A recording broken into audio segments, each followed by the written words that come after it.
పశ్చిమ గోదావరి జిల్లా పెనుగొండ మండలం ఎస్వీకేపీ రాజు ఆర్ట్స్ అండ్ సైన్స్ కళాశాల పితాని వెంకన్న కళాశాల 50 సంవత్సరాల స్వర్ణోత్సవ వేడుకలు ఘనంగా జరుగుతున్నాయి।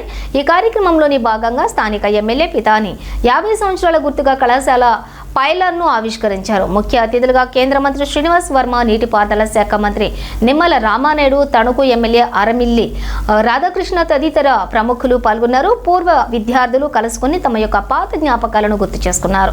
కళాశాల కంప్యూటర్ ల్యాబ్కు పూర్వ విద్యార్థులు 18 లక్షలు వెచ్చించి మానిటర్లు, కుర్చీలు అందించారు। పెద్ద ఎత్తున పూర్వ అధ్యాపకులు, విద్యార్థులు పాల్గొని హర్షం వ్యక్తం చేశారు। ఈ సందర్భంగా కేంద్ర మంత్రి శ్రీనివాస్ వర్మ, ఎమ్మెల్యే పితాని మాట్లాడుతూ కళాశాల ఔన్నత్యాన్ని తెలియజేశారు। ఎస్వీకేపీ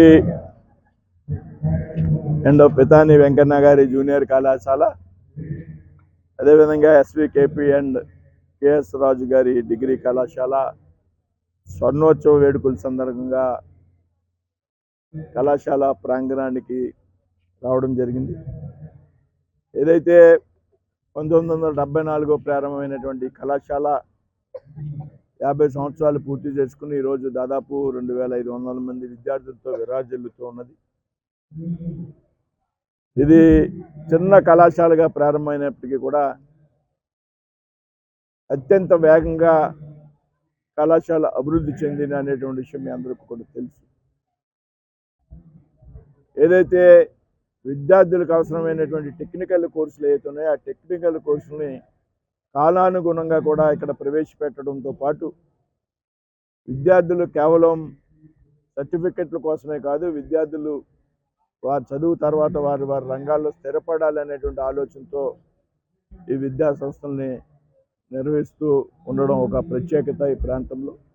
కాబట్టి ఈ సందర్భంగా మరి కళాశాలలో ఉన్నటువంటి విద్యార్థులందరికీ కూడా స్వర్ణోత్సవ శుభాకాంక్షలు తెలియజేస్తారు। పల్లెటూరి ప్రాంతంలో ఒక కళాశాల 1974లో ప్రారంభమై దినదినాభివృద్ధి అయి 50 సంవత్సరాలు నిండుకున్న సందర్భంగా స్వర్ణోత్సవ సభలు జరుగుతున్న ఈ మేనేజ్మెంట్కి, ఈ ఇచ్చేసిన విద్యార్థులు కానీ, పూర్వపు విద్యార్థులు కానీ, పూర్వపు ఉపాధ్యాయులు కానీ, లెక్చరర్స్ కానీ, ప్రిన్సిపల్స్ కానీ, పాలకవర్గ సభ్యులు కానీ, పాలకవర్గ అధ్యక్షులు కానీ, పట్టణ ప్రముఖులు కానీ వారందరికీ కూడా స్వర్ణోత్సవ సభా కార్యక్రమాల తరపున హృదయపూర్వక అభినందనలు, ధన్యవాదాలు అర్పించుకుంటా ఉన్నాం।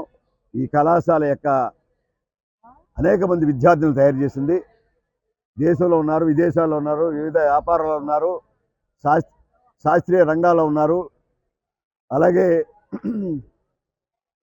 సైంటిఫిక్ రంగాల్లో ఉన్నారు, రాజకీయవేత్తలు ఉన్నారు, వ్యాపారవేత్తల్లో ఉన్నారు, వ్యాపారవేత్తలతో పాటు వివిధ యాక్టివిటీ వృత్తిపరమైన కులాల్లో ఉన్నారు।